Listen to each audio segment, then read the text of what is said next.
സ്നേഹപ്പെട്ട എല്ലാവർക്കും 15ലേക്ക് സ്വാഗതം. ഈ മാസം നമ്മൾ പഠിക്കുന്നത് ദൈവത്തിൻ്റെ കരുണ അനുഭവിച്ച പാപികളായ നാം.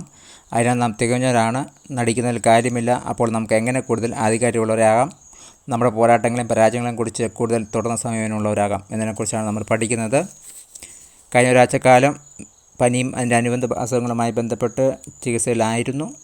വിടുതലിന് വേണ്ടി അനേക ദൈവമക്കൾ പ്രാർത്ഥിച്ച എല്ലാ ദൈവമക്കളോടും നന്ദി പറയുന്നു. പ്രത്യേകിച്ച് അനേക ദൈവമക്കൾ വിളിച്ചു. എല്ലാവരോടും ദൈവത്തിൻ്റെ പേരിലുള്ള നന്ദി അറിയിക്കുകയാണ്.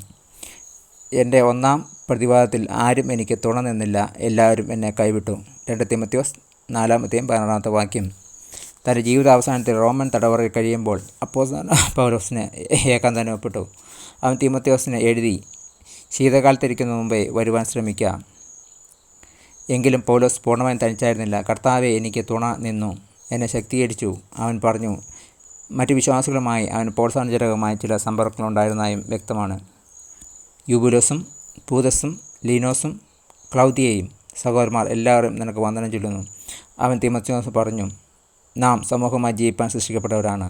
നാം പ്രതിസന്ധിയിലായിരിക്കുമ്പോൾ അത് ഏറ്റവും തീവ്രമായി അനുഭവപ്പെടുന്നത് ഇന്ന് തനിച്ചായിരിക്കുന്നു എന്ന് തോന്നുന്ന ഒരാൾക്ക് വേണ്ടി നിങ്ങൾ എന്തു ചെയ്യുവാൻ കഴിയും? എപ്പോഴാണ് നിങ്ങൾക്ക് ഏറ്റവും ഏകാന്തത തോന്നിയത്?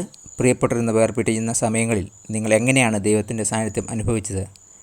പ്രാർത്ഥിക്കാം. സ്വർഗീയ പിതാവേ, അങ്ങയുടെ ആത്മാവിൻ്റെ സാധനത്തിൽ ദാനത്തിനും അങ്ങ് എൻ്റെ ജീവിതത്തിലേക്ക് കൊണ്ടുവന്ന വിശ്വാസികളുടെ സമൂഹത്തിനും നന്ദി പറയുന്നു. Thank God bless you. കഴിഞ്ഞ ഒരു മാസക്കാലം ദൈവം നമ്മെ അത്ഭുതകരമായി നടത്തി. ഞാൻ ദൈവത്തിന് നന്ദി പറയുന്നു. പുതിയൊരു മാസക്കാലം ദൈവം നമ്മെ അത്ഭുതകരമായി നടത്തട്ടെ എന്ന് പ്രാർത്ഥിക്കുന്നു, ആശംസിക്കുന്നു. ഒരിക്കൽ കൂടി God bless you in Jesus name. Amen.